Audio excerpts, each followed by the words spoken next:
On est dans une série. Jésus, 2000 ans qu'il parle. On lit ensemble ce que Jésus a dit de lui-même il y a 2000 ans. De quelle manière il s'est présenté. C'est quelque chose qui est important parce qu'on dit beaucoup de choses au sujet de Jésus, mais on ne sait pas toujours très bien comment lui-même s'est présenté. Et il a utilisé dans cette partie de l'évangile de Jean dans laquelle on est, ces quelques dimanches, il nous reste encore quelques dimanches pour finir cette partie-là, dans cette partie de l'évangile de Jean, Jésus se présente un petit peu de deux manières. Il se présente par ce qu'il dit, il a des assez longues sections d'enseignement, et il se présente par des miracles. Il fait régulièrement des miracles pour appuyer ce qu'il dit. Je ne sais pas si vous vous souvenez, il y a quelques dimanches, on avait vu que Jésus disait qu'il est « Je suis le pain de vie ». Et ça, c'était un des enseignements qu'il a donné. Il est celui qui donne la vie. Il est la source de la vie. Et puis, il avait fait un miracle pour appuyer ça juste avant de dire « Je suis le pain de vie ». Il avait fait ce miracle, la multiplication des pains pour 5000 personnes. Ici, on a quelque chose d'un petit peu similaire. Et là, il faut juste que je fasse un tout petit peu de vision grand angle sur les chapitres 7, 8 et 9 de l'évangile de Jean. Dans ces trois chapitres qui forment vraiment une unité. Alors on a choisi de ne pas faire les trois chapitres en une fois, parce que ça en fait vraiment un texte très très long. Mais malgré tout, ce sont trois chapitres qui forment une unité. Dimanche dernier, vous avez vu le chapitre 7. C'est André qui nous a expliqué, qui nous a enseigné le chapitre 7. Et en fait, le chapitre 7, c'est une discussion que Jésus a avec des responsables juifs, et puis qui va continuer dans le chapitre 8. Donc on a toute cette discussion, cette longue discussion qui nous est relatée, nous on l'a coupée en deux, mais ça forme vraiment une unité dans laquelle Jésus se présente comme le témoin de Dieu. C'est ce qu'on va voir maintenant. Il y a un peu même une montée en puissance. Jésus se présente comme le témoin de Dieu, et puis au chapitre 9, il fait de nouveau un miracle pour montrer que c'est réellement le cas. Il va guérir un aveugle de naissance. Quand Jésus dit « Je suis le témoin de Dieu », la formule qu'il utilise, c'est « Je suis la lumière du monde ». Et vous voyez en quoi le fait de guérir un aveugle de naissance, c'est comme une démonstration, c'est comme un miracle, mais un miracle qui porte une signification. Il est celui qui donne la vue. Il est celui qui révèle Dieu. Il peut non seulement donner la vue à un aveugle de naissance, mais il peut aussi donner une vue spirituelle, une connaissance spirituelle de Dieu à ceux qui vivent dans les ténèbres. Ces deux chapitres, 7 et 8, ils sont situés dans le temps, à l'époque de la fête des cabanes. Et c'est une petite notion qui est assez importante. Pourquoi? Parce qu'il faut se mettre dans la peau des Juifs de l'époque. Ils étaient tous réunis à Jérusalem pour cette fête. C'était une des occasions où tous les Juifs venaient en pèlerinage à Jérusalem pour faire la fête des cabanes. Et c'était quand même un temps très fort. Certains Juifs le pratiquent encore aujourd'hui. Donc on vivait sous les tentes pendant quelques jours pour se rappeler d'un événement qui avait eu lieu 1500 ans plus tôt. Donc 3500 ans depuis aujourd'hui dans le passé. Cet événement, c'était ce temps où Israël, le peuple de Dieu, avait erré dans le désert. Et ils avaient vécu sous des tentes. Et pour se rappeler de leurs racines, pour se rappeler de Dieu l'Éternel qui les avait délivrés d'Égypte, ils étaient invités, et puis Dieu leur avait commandé de chaque année passer ces quelques jours sous des tentes. Et puis, sous ces tentes, il y avait un événement assez marquant. Au moment où ils sont sortis d'Égypte, ils ont passé, vous savez, la mer Rouge, la mer des roseaux, là, et puis de l'autre côté, ils ont commencé à marcher. Et je vous lis simplement un tout petit passage dans Exode chapitre 13, verset 21, pas besoin de le chercher, je vous le lis simplement. « L'Éternel allait devant eux, le jour dans une colonne de nuée pour les guider sur le chemin, et la nuit dans une colonne de feu pour les éclairer, afin qu'ils puissent marcher jour et nuit. La colonne de nuée ne se retirait pas de devant le peuple pendant le jour, ni la colonne de feu pendant la nuit. Donc le peuple juif, au moment où Jésus s'exprime dans le texte qu'on va lire tout de suite, ils sont en train de se souvenir de ces événements. Ils sont en train de se souvenir de ce moment où ils ont été guidés par Dieu, en particulier par cette lumière pendant la nuit. Et il faut comprendre ça parce que le texte commence par cette proposition de Jésus qui dit « Je suis la lumière du monde ». Alors nous, quand Jésus dit « Je suis la lumière du monde », ça peut nous faire penser à plein de choses, mais pour les Juifs de l'époque, en plus, au moment de la fête des cabanes, où on se souvenait de ces choses-là, il y avait des processions avec des flambeaux et tout ça pour se souvenir du moment où ils étaient partis de nuit pour fuir l'Égypte. Donc l'image de la lumière était vraiment saisissante pour eux. Ça symbolisait le fait que Dieu les avait guidés pour sortir d'Égypte dans le désert. Je vais lire, on va lire ensemble maintenant, Jean, chapitre 8, les versets 12 à 59. Mais je vais faire une dernière remarque avant de lire, une remarque un petit peu délicate. On ne va pas lire les versets 1 à 11, le fameux texte de la femme, Jésus et la femme adultère, la femme prise en flagrant délit d'adultère. Et je dois expliquer cela, pourquoi on ne va pas le lire. Parce qu'en fait, c'est un texte problématique.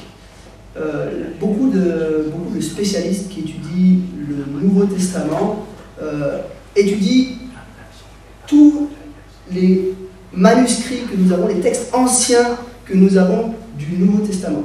Et de manière générale, tous les spécialistes sont unanimes, qu'ils soient chrétiens ou non, tous les spécialistes de ces textes anciens sont unanimes pour dire qu'il y a un miracle ici. Le texte du Nouveau Testament est d'une fiabilité déconcertante. Malgré tout, il y a quelques endroits, un ou deux endroits où on a quelques doutes sur ce qu'était le texte original. Et ici, c'est quelques versets du début de Matthieu 8, c'est un des deux textes du Nouveau Testament qui posent question, qui posent des doutes.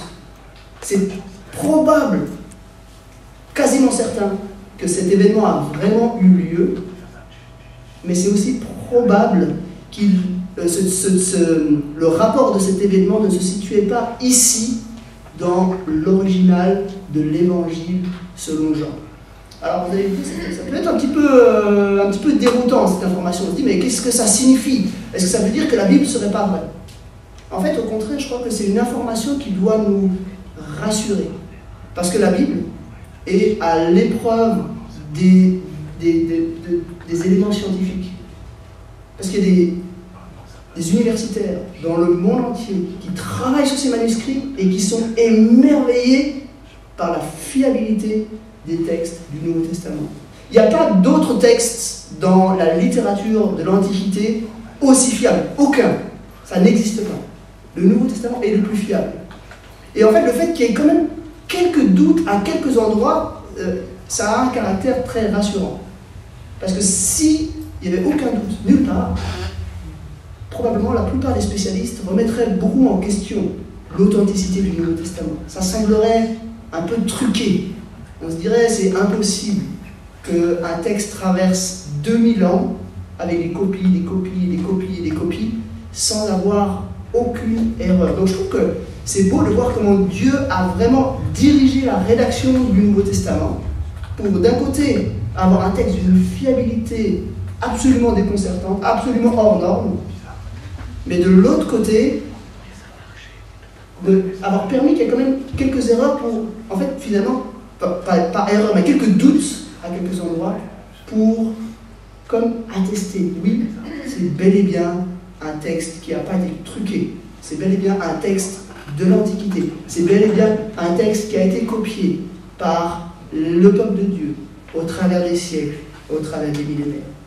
Donc voilà, on va maintenant attaquer notre texte, Jean, chapitre 8, à partir du verset 12. Donc on a le droit de lire, bien sûr, le petit passage précédent. C'est un passage qui est qui est tout à fait théologiquement, ça tient tout à fait la route dans la pensée du Nouveau Testament, dans la pensée de Jésus.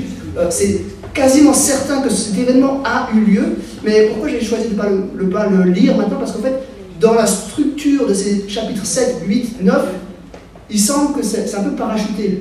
On quitte tout d'un coup la scène du débat avec les responsables juifs pour avoir ce petit événement, et puis tout d'un coup on revient.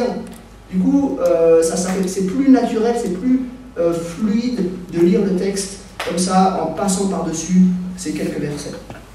Mais vous ne serez pas déconcertés, vous n'aurez pas un faux enseignement du tout si vous lisez ces quelques passages. On lit donc Jean, chapitre 8, à partir du verset 12, c'est affiché à l'écran, si vous voulez suivre dans votre Bible, c'est aussi possible. Jésus est là, en face des responsables juifs. Jésus leur parla de nouveau. Il dit, « Je suis la lumière du monde. Celui qui me suit ne marchera pas dans les ténèbres, mais il aura au contraire la lumière de la vie. » Là-dessus, les pharisiens lui dirent, « Tu te rends témoignage à toi-même. Ton témoignage n'est pas vrai. » Jésus leur répondit, « Même si je me rends témoignage à moi-même, mon témoignage est vrai, car je sais d'où je suis venu et où je vais. Quant à vous, vous ne savez pas d'où je viens, ni où je vais. Vous jugez de façon humaine. Moi, je ne juge personne. Et si je juge, mon jugement est vrai, car je ne suis pas seul, mais le Père qui m'a envoyé est avec moi. Il est écrit dans votre loi que le témoignage de 2 personnes est vrai. Or, je me rends témoignage à moi-même, et le Père qui m'a envoyé me rend aussi témoignage. » Ils lui dirent donc, « Où est ton Père ?» Jésus répondit, « Vous ne connaissez ni moi ni mon Père. Si vous me connaissiez, vous connaîtriez aussi mon Père. » Jésus dit ces paroles alors qu'il enseignait dans le temple à l'endroit où était le trésor, et personne ne l'arrêta, parce que son heure n'était pas encore venue. Jésus leur dit encore, « Je m'en vais, et vous me chercherez, mais vous mourrez dans votre péché.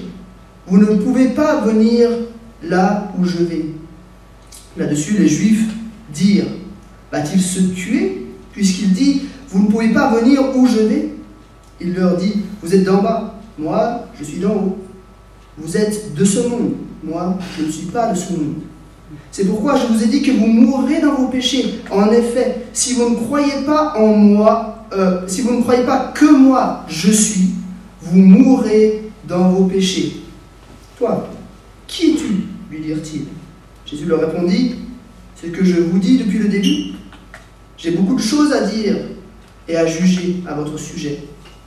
Mais celui qui m'a envoyé est vrai, et ce que j'ai entendu de lui, je le dis au monde. » Ils ne comprirent pas qu'il leur parlait du Père.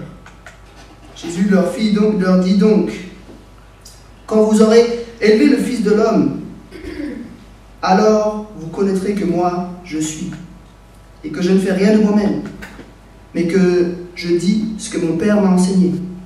Celui qui m'a envoyé est avec moi. Il ne m'a pas laissé seul, parce que je fais toujours ce qui lui est agréable. » Comme Jésus disait cela, beaucoup crurent en lui. Alors il dit aux Juifs qui avaient cru en lui, « Si vous demeurez dans ma parole, vous êtes vraiment mes disciples. Vous connaîtrez la vérité, et la vérité vous rendra libre. » Ils lui dirent, « Nous sommes les descendants d'Abraham, et nous n'avons jamais été esclaves de personne. Comment peux-tu dire, vous deviendrez libres ?» Pardon. « En vérité, je vous le dis, leur répliqua Jésus, toute personne qui commet le péché est esclave du péché. Or, l'esclave ne reste pas pour toujours dans la famille. C'est le Fils qui y reste pour toujours. Si donc le Fils vous libère, vous serez réellement libre. Je sais que vous êtes la descendance d'Abraham. Pourtant, vous cherchez à me faire mourir, parce que ma parole ne pénètre pas en vous. Je dis ce que j'ai vu chez mon Père, et vous faites ce que vous avez entendu de la part de votre Père. » Ils lui dirent, « Notre Père, c'est Abraham. » Jésus leur dit, « Si vous étiez les enfants d'Abraham, vous agiriez comme lui. Mais en réalité, vous cherchez à me faire mourir. Moi qui, en tant qu'être humain, vous ai dit la vérité, que j'ai entendue de Dieu. Cela, Abraham ne l'a pas fait. Vous vous agissez comme votre père. Et lui dire, nous ne sommes pas des enfants illégitimes. Nous avons un seul Père, Dieu. Jésus leur dit, si Dieu était votre Père, vous m'aimeriez, car c'est de Dieu que je suis sorti. Et c'est de sa part que je viens. Je ne suis pas venu de moi-même, mais c'est au contraire lui qui m'a envoyé. Pourquoi ne comprenez-vous pas mon langage? Parce que vous ne pouvez pas écouter ma parole. Vous avez pour père le diable. Et vous voulez accomplir les désirs de votre père. Il a été meurtri dès le commencement, et il ne s'est pas tenu dans la vérité, parce qu'il n'y a pas de vérité en lui. Lorsqu'il profère le mensonge, il parle de son propre fond, car il est menteur et le père du mensonge. Mais moi, parce que je dis de la vérité, vous ne me croyez pas. Qui de vous me convaincra de péché? Si je dis la vérité, pourquoi ne me croiriez-vous pas? Celui qui est de Dieu écoute les paroles de Dieu. Vous n'écoutez pas parce que vous n'êtes pas de Dieu. Les Juifs lui répondirent, n'avons-nous pas raison de dire que tu es un Samaritain et que tu as un démon? Jésus répliqua, je n'ai pas de démon. Au contraire, j'honore mon Père, et vous me déshonorez. Je ne cherche pas ma gloire. Il y en a un qui la cherche et qui juge. En vérité, je vous le dis, si quelqu'un garde ma parole, il ne mourra jamais. Pardon. Maintenant, lui dirent les Juifs, nous savons que tu as un démon. Abraham est mort, les prophètes aussi. Et toi, tu dis, si quelqu'un garde ma parole, il ne mourra jamais. Serais-tu plus grand que notre père Abraham qui est mort? Les prophètes aussi sont morts. Pour qui te prends-tu donc? Jésus répondit, si je me rends gloire à moi-même, ma gloire ne vaut rien. Cependant, c'est mon Père qui me rend gloire, lui que vous présentez comme votre Dieu, alors que vous ne le connaissez pas. Moi, je le connais. Et si je disais que je ne le connaissais pas, je serais comme vous, un menteur. Mais je le connais, et je garde sa parole. Votre ancêtre Abraham a été rempli de joie à la pensée de voir mon jour. Il l'a vu, et il s'est réjoui. Les Juifs lui dirent, tu n'as pas encore 50 ans, et tu as vu Abraham? Jésus leur dit, en vérité, je vous le dis, avant qu'Abraham soit né, je suis. Là-dessus, il prit des pierres pour les jeter contre lui. Mais Jésus se cacha et sortit du temple en passant au milieu d'eux. C'est ainsi qu'il s'en allait. Jusqu'ici, la lecture de la parole de Dieu. C'est un texte qui est assez long. C'est un texte où on voit l'opposition croissante entre Jésus et ses responsables juifs. C'est un texte aussi où Jésus va se révéler en tant que témoin de Dieu. Et on va voir 5 actes, un petit peu, de la discussion entre Jésus et ses responsables juifs. 5 parties, et puis à la fin, un peu la réponse finale de ces personnes qui l'écoutent. Premier acte, un témoin crédible. Les responsables juifs reviennent à la charge. Ils disent, mais en fait, ton témoignage n'est pas crédible. Tu te rends témoignage à toi-même. Ça, c'est pas possible. Même la loi de l'Ancien Testament disait que ça, c'était pas possible. Pour auditionner un témoin dans le cas d'un crime ou dans le cas d'une faute grave, la loi prévoyait qu'au moins 2 témoins soient appelés à témoigner. Et Jésus leur dit, mais si, mon témoignage est crédible pour 2 raisons.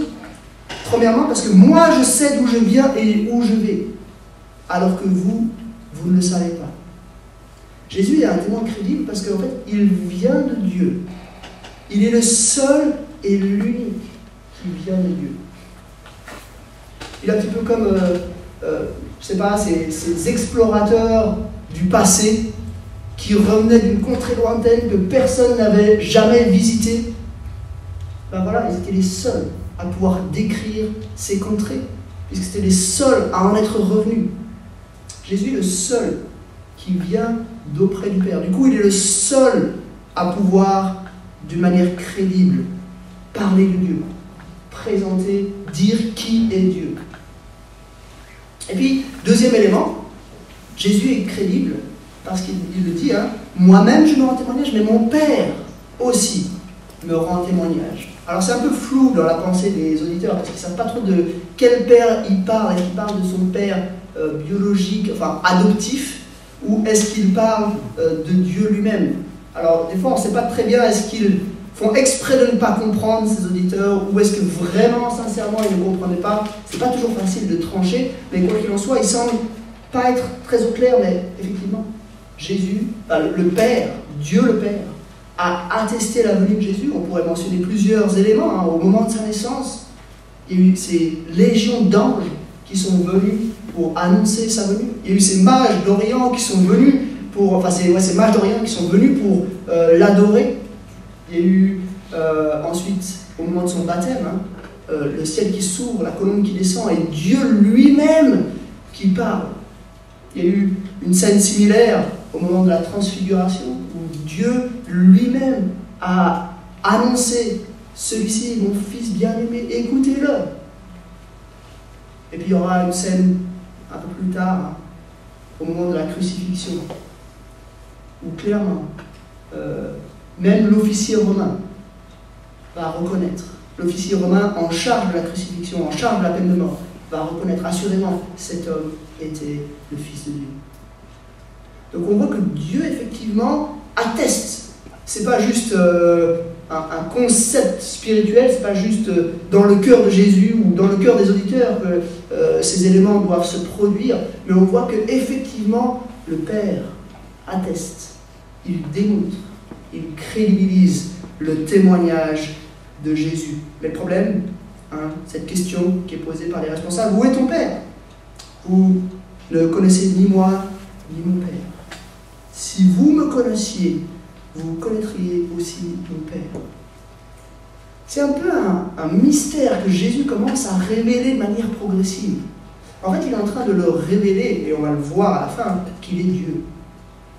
Il y a une fusion entre Jésus-Christ, le Fils de Dieu, et son Père, Dieu le Père. Il y a une connaissance, une volonté qui est mutuelle. Ils sont distincts l'un de l'autre, puisqu'il dit qu'il y a deux témoins. Ils sont bel et bien distincts l'un de l'autre. Il ne dit pas « je suis Dieu le Père ». Ils sont bel et bien distincts l'un de l'autre, et on voit qu'ils sont de nature divine l'un et l'autre. À ce moment-là, donc Jésus il y a le verset 20, une petite parenthèse. Il est à l'endroit où il y avait le trésor dans le temple, donc il était en train d'enseigner dans le temple de manière publique, mais personne ne l'arrêtait. On avait déjà vu ça la dernière fois. C'était un peu surprenant, personne ne l'arrêtait. Pourquoi? Parce que simplement son heure n'était pas encore venue. On va voir ça de nouveau à la fin. Et c'est quelque chose de très fort dans l'évangile de Jean. Son heure n'est pas encore venue. Son heure n'est pas encore venue. Son heure n'est pas encore venue. Et puis tout à coup, on va voir un tournant. Son heure vient. Le moment où sa mission va être accomplie va venir. Ce n'est pas encore le moment où il doit être sacrifié, où il doit être lapidé par la foule. Ce moment va venir plus tard, mais l'heure n'est pas encore venue. Deuxième point, c'est un témoin qui est envoyé. Donc il dit, vous mourrez dans votre péché, vous ne pouvez pas venir là où je vais. D'où est-ce que vient Jésus? Et là, il y a un peu un contraste d'origine entre le peuple d'Israël et Jésus. Il le dit, hein, vous êtes d'en bas, moi je suis d'en haut. Vous êtes de ce monde, moi je ne suis pas de ce monde. Imaginez un petit peu Jésus qui parle comme ça. Nous qui sommes chrétiens et puis qui avons 2000 ans de christianisme derrière nous, on a peut-être étudié un petit peu la théologie et ces notions-là. Ça peut nous sembler plus simple à intégrer, mais imaginez des gens qui entendaient ça pour la première fois. Moi je suis d'en haut. Moi je ne suis pas de ce monde. Moi je suis d'une nature différente. Quelle parole! Vous mourrez dans vos péchés. Et puis là il y a cette phrase très forte. Hein. Si vous ne croyez pas que moi je suis, vous mourrez dans vos péchés. On y reviendra à cette petite phrase. Mais c'est important de bien la saisir. Si vous ne croyez pas que moi je suis. Alors là, si vous n'avez jamais lu l'Ancien Testament, ça ne vous parle peut-être pas trop. Mais si vous avez un petit peu lu, au moins le livre de l'Exode, le deuxième livre de l'Ancien Testament, alors là, il y a un grand warning qui vient de s'afficher dans votre esprit. Si vous ne croyez pas que moi, je suis, qu'est-ce que c'est cette formule? En fait, Jésus est en train de faire appel à la manière dont Dieu s'est présenté, 1500 ans plus tôt, à son peuple, dans le livre de l'Exode. Moïse avait demandé à Dieu, mais s'il me demande ton nom, Moïse qui devait aller devant le peuple pour dire c'est Dieu qui m'envoie. Et puis Moïse avait dit, mais s'il me demande ton nom, qu'est-ce que je leur répondrai? Et Dieu avait dit, tu leur diras, moi je suis.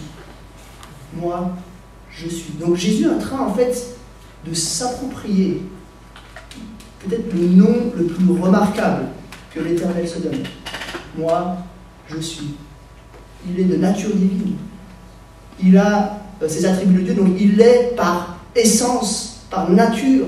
Nous, on est parce que Dieu l'a voulu, on est parce qu'il nous a créés, mais Dieu est celui qui est d'une manière absolue. Il est celui qui existe, point. Il n'y a pas de cause à rechercher à son existence, et du coup, il est d'une nature totalement différente de lui. Et qu'est-ce qu'il est venu dire? Il est venu dire ce que j'ai entendu de lui. Ça, c'est au verset 26. Ce que j'ai entendu de lui, je le dis au monde. Jésus est celui-ci qui vient révéler le Père au monde. Il y a un petit peu ce trait d'union.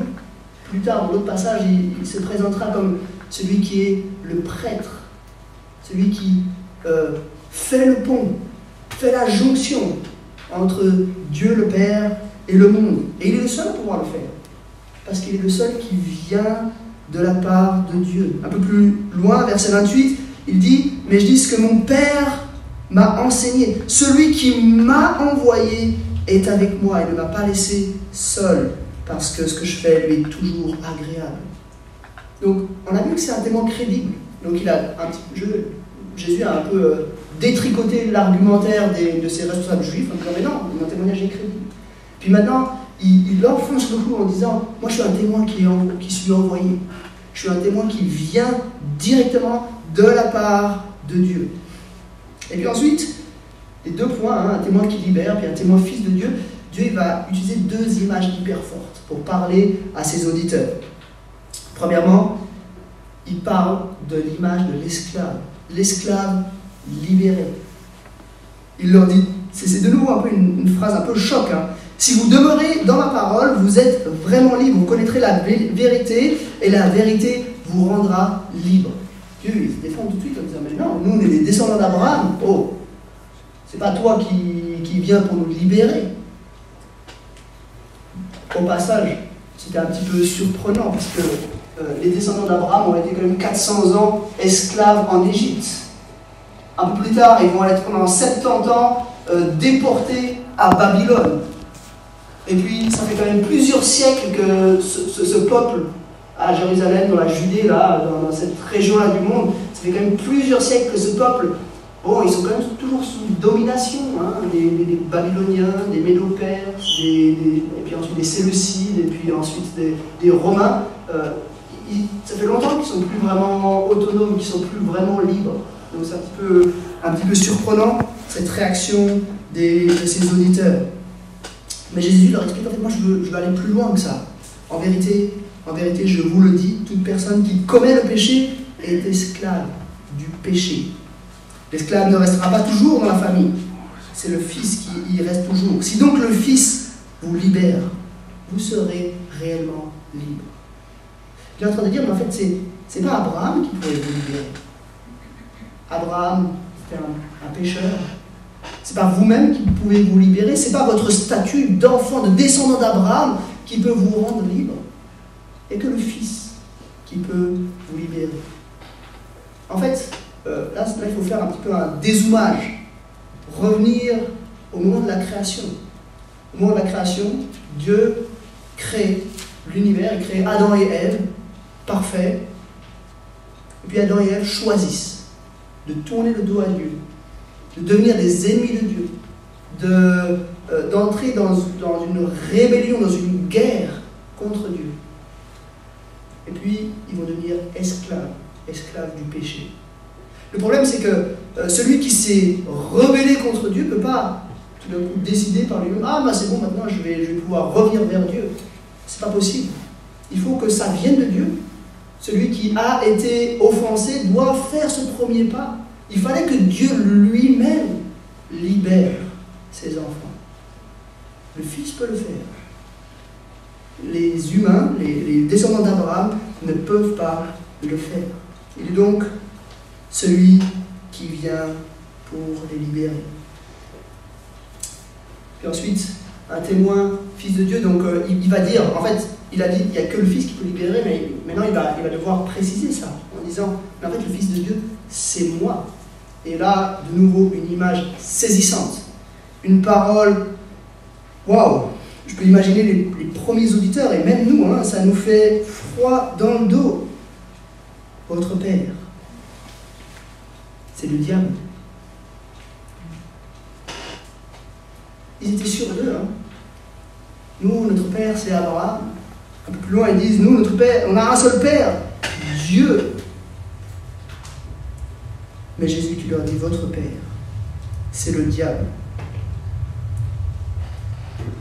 C'est votre Père de plusieurs manières. C'est votre Père parce que vous lui ressemblez. Comme il est meurtrier et menteur, vous êtes meurtrier et menteur. Vous lui ressemblez comme un enfant biologique ressemble aussi à son père. Vous lui ressemblez. Mais c'est aussi votre Père parce que vous lui obéissez. Vous ne faites pas la volonté de Dieu, comme Jésus, lui, faisait la volonté de Dieu. Il a dit, hein, je fais toujours ce qui lui est agréable. Mais vous faites la volonté du diable. Dans la pensée de Jésus, c'est hyper radical. Il n'y a pas de position intermédiaire. On ne peut pas être des gens pas trop mal. On n'a que deux options. Soit on a Satan pour père, soit on devient des enfants de Dieu. Et lui le dit, moi, Dieu est mon Père. Je fais sa volonté.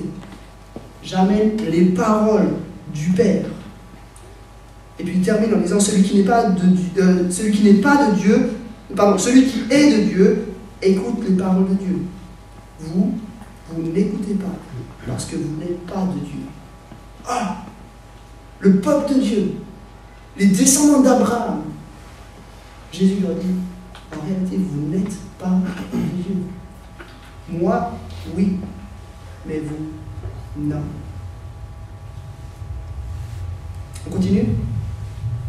Dernier point, un témoin qui honore Dieu. Ce thème avait déjà été abordé au chapitre 7, mais ici, on revient dessus.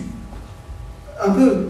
On peut les sentir un peu là, ces responsables juifs, ils deviennent de plus en plus virulents, ça boue à l'intérieur d'eux, et puis, un peu au comble de leur énervement, ils vont lancer cette phrase. N'avons-nous pas raison de dire que tu es un Samaritain et que tu as un démon? C'est carrément là une dénonciation un peu qui sort de nulle part, hein, mais voilà, c'était là vraiment le fond de leur cœur. Et Jésus, je n'ai pas de démon. Au contraire, j'honore mon Père et vous me déshonorez. C'est pas moi qui décide d'idolâtrer autre chose que Dieu, c'est vous qui le faites. C'est pas moi qui n'honore pas Dieu, c'est vous qui n'honorez pas Dieu en ne m'honorant pas. Je ne cherche pas ma gloire. Écoutez bien cette parole qui est forte. Hein. Il y en a un qui la cherche et qui juge. Jésus parle de Dieu. C'est Dieu le seul qui cherche sa gloire. Et il est aussi celui qui juge. En vérité, je vous le dis, si quelqu'un garde ma parole, il ne mourra jamais. Il ne mourra jamais? C'est quand même gonflé, Jésus. Hein. Franchement, Abraham est mort. Les prophètes sont morts. Quand tu dis que ceux qui écoutent ta parole ne mourront jamais, en fait, tu te fais supérieur à Abraham et aux prophètes. Mais Jésus termine, hein. Si Si je me rends gloire à moi-même, ma gloire ne vaut rien. Cependant, ma gloire ne vient pas de vous. C'est mon Père qui me rend gloire. Lui que vous présentez comme votre Dieu, alors que vous ne le connaissez pas. Moi, je le connais. Et si je disais que je ne le connais pas, je serais comme vous, un menteur. Mais je le connais et je garde sa parole. Votre ancêtre Abraham a été rempli de joie à la pensée de voir mon jour. Il l'a vu et s'est réjoui.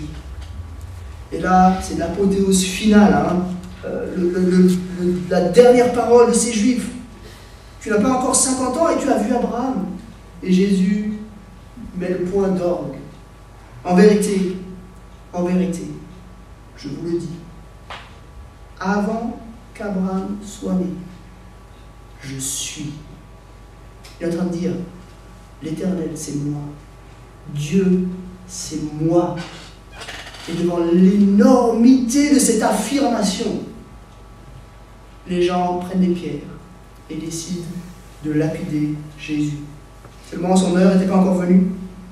Et du coup, d'une manière un peu miraculeuse, on ne sait pas trop comment, il passe au milieu et puis il sort. Ce n'était pas encore le moment du sacrifice. Mais on voit l'opposition de ses auditeurs face à ce que Jésus dit.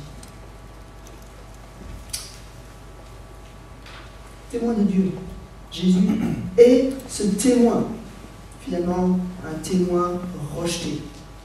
Et tout ça, c'est logique. Pourquoi? Parce que vous êtes des esclaves du péché. Pourquoi? Parce que vous êtes des enfants du diable. Parce que vous n'êtes pas d'en haut, mais d'en bas. Parce que vous êtes de ce monde.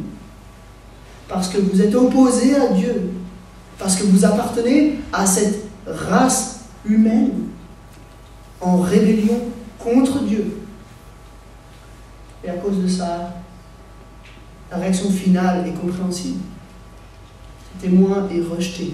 Ils sont fils du père du mensonge. Du coup, ils ne peuvent pas supporter la vérité. Ils préfèrent largement vivre dans le mensonge que de vivre dans la vérité. On a donc un témoin qui divise. Et on pourrait dire à partir de là, même si en fait il y a un petit espoir au verset 30 tout d'un coup, comme Jésus disait cela, beaucoup crurent en lui. Alors, il dit aux Juifs qui avaient cru en lui, on se dit à ce moment-là du texte, ah, il y en a quand même quelques-uns qui semblent s'attacher à lui.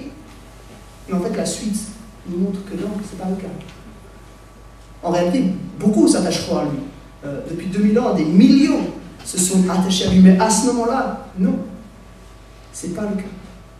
Personne ne s'attache à lui et à la fin, ils prennent des pierres pour le lapider. Ça fait 2000 ans que ce message divise. Ça fait 2000 ans que l'humanité, rebelle à Dieu, refuse la vérité. Mais en même temps, ça fait 2000 ans que des hommes et des femmes l'acceptent. Et j'aimerais juste revenir sur quelques passages de ce texte. Verset 24. Jésus est tellement clair. Comment est-ce qu'on peut faire pour venir à lui? Comment est-ce qu'on peut faire pour devenir comme lui, à sa suite, devenir d'en haut? Comment est-ce qu'on peut faire pour devenir non plus les enfants du diable, mais les fils et les filles de Dieu? Comment est-ce qu'on peut faire pour ne plus être esclave du péché, mais libre? Comment tout cela est possible? Jésus nous le dit d'une manière tellement claire. Verset 24, par exemple. C'est pourquoi je vous ai dit que vous mourrez dans vos péchés. En effet, écoutez bien, si vous ne croyez pas que moi je suis, vous mourrez dans vos péchés. Croire. Croire que lui, il est. Donc ça veut dire, en fait, croire que Jésus est vraiment Dieu, qu'il est vraiment le Fils de Dieu. Croire qu'il est venu pour mourir, pour ressusciter, afin de nous donner sa justice, de nous donner la vie, de nous permettre d'être adoptés, d'être réconciliés avec Dieu, de réintégrer sa famille. Nous devons croire cela pour vivre. Sinon, vous mourrez dans vos péchés. Un peu plus loin, verset 30, il dit aux Juifs qui avaient cru en lui, « Si vous demeurez dans ma parole, vous êtes vraiment mes disciples, vous connaîtrez la vérité, et la vérité vous rendra libre. » Comment? Si vous demeurez dans ma parole. Si nous écoutons Jésus, donc c'est croire qu'il est Dieu, qu'il est le Fils de Dieu, mais c'est aussi écouter, on pourrait dire c'est un peu des expressions similaires, hein. Si vous écoutez ma parole, si vous croyez au message que je suis venu annoncer, alors vous êtes vraiment mes disciples. La vérité vous rendra libre. Mais le problème, verset 43, pourquoi ne comprenez-vous pas mon langage? Parce que vous ne pouvez pas écouter ma parole. Donc le problème, c'est simplement qu'ils n'écoutent pas, qu'ils rejettent la vérité. Comment est-ce qu'on fait pour être de Dieu? Verset 47, celui qui est de Dieu écoute les paroles de Dieu. Vous n'écoutez pas parce que vous n'êtes pas de Dieu. Comment est-ce qu'on fait pour entendre Dieu? Comment est-ce qu'on fait pour connaître Dieu? C'est en écoutant Jésus. C'est en apprenant à connaître Jésus, le seul qui puisse nous le révéler. En vérité, ça c'est verset 51.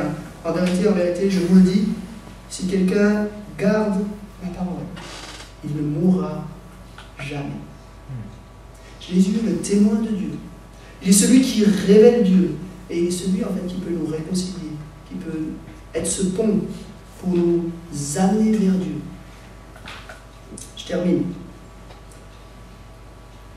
Il y a quelques implications de cette réalité. Si Jésus est vraiment le témoin de Dieu, ça a quelques implications fortes. Premièrement, ça signifie que Jésus est unique. Il nous dit « Je suis la lumière du monde ». Vous savez quelle était la première parole de Dieu dans la Bible? C'est une question, vous pouvez répondre. La lumière soit. La lumière fut. Que la lumière soit. Et la lumière fut. La première chose que Dieu dit au moment de la création, enfin, il avait déjà créé les cieux et la terre, ça c'était le verset 1, puis un tout petit peu plus loin, la première chose qu'il dit, il y avait les ténèbres, et puis Dieu dit que la lumière soit. Et la lumière fut. C'est la marque de Dieu. Jésus est en train de dire, je suis la lumière du monde. C'est moi qui viens apporter la présence de Dieu, qui vient apporter la révélation de Dieu dans ce monde. Parfois on dit c'est lui qui vient illuminer nos cœurs pour que nous puissions connaître Dieu. Jésus est unique. Il n'y a pas d'autre moyen. Il n'y a pas d'autre pont. On ne peut pas connaître Dieu d'une autre manière. Parce qu'il est comme ces explorateurs qui revenaient d'une contrée lointaine. Il n'y avait pas quelqu'un d'autre qui pouvait essayer d'imaginer ce qu'il y avait dans ces contrées. Il n'y avait que eux. Ils étaient les seuls à en revenir. Ils étaient les seuls témoins capables d'en parler.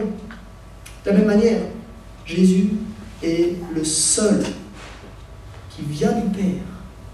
Il est le seul à être capable de le révéler.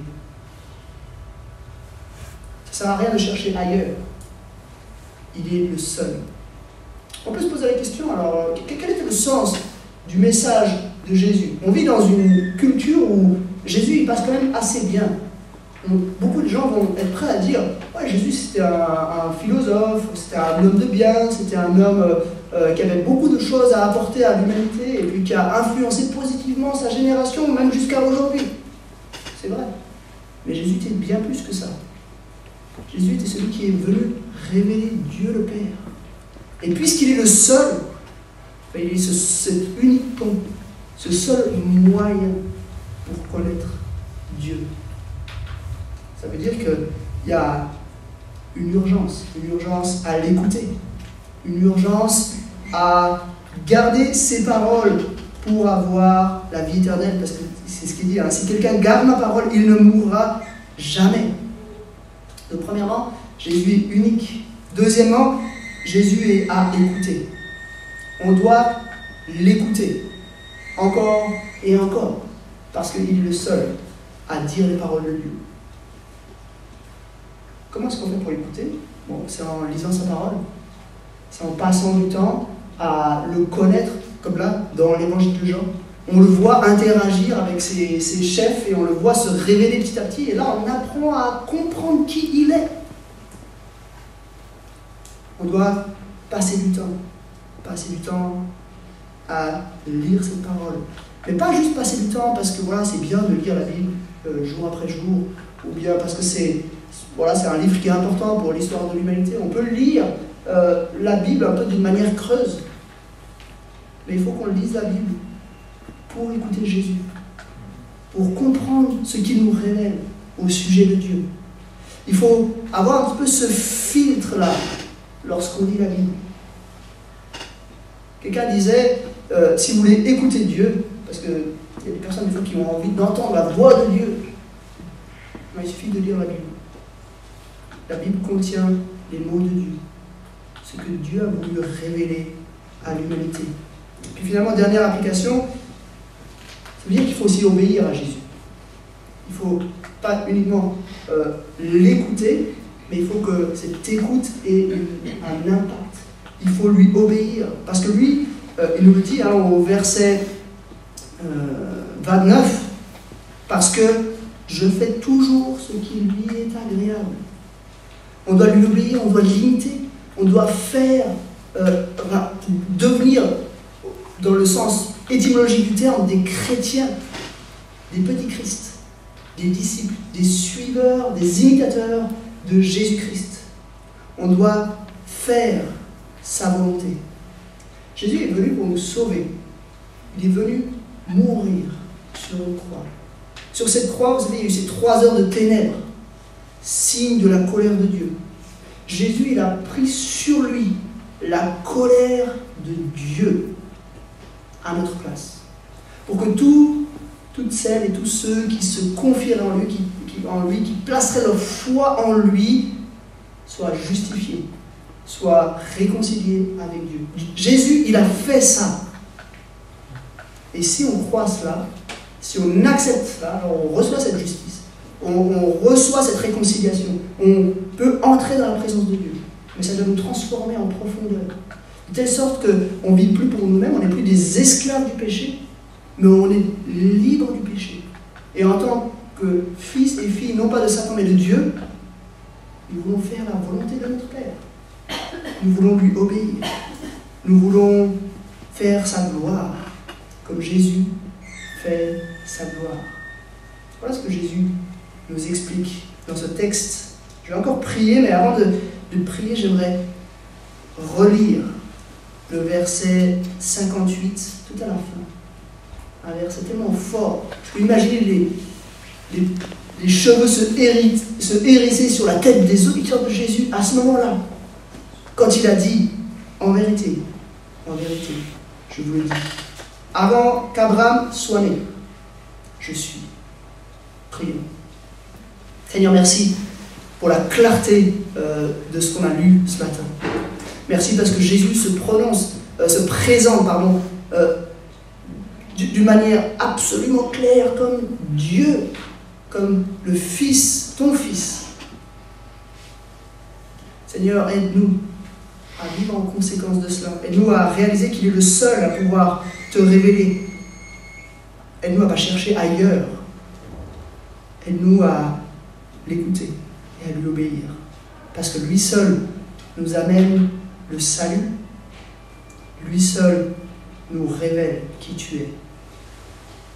Seigneur, merci. Merci pour Jésus-Christ. Merci pour la présentation qu'il fait de lui-même dans ta parole. Amen.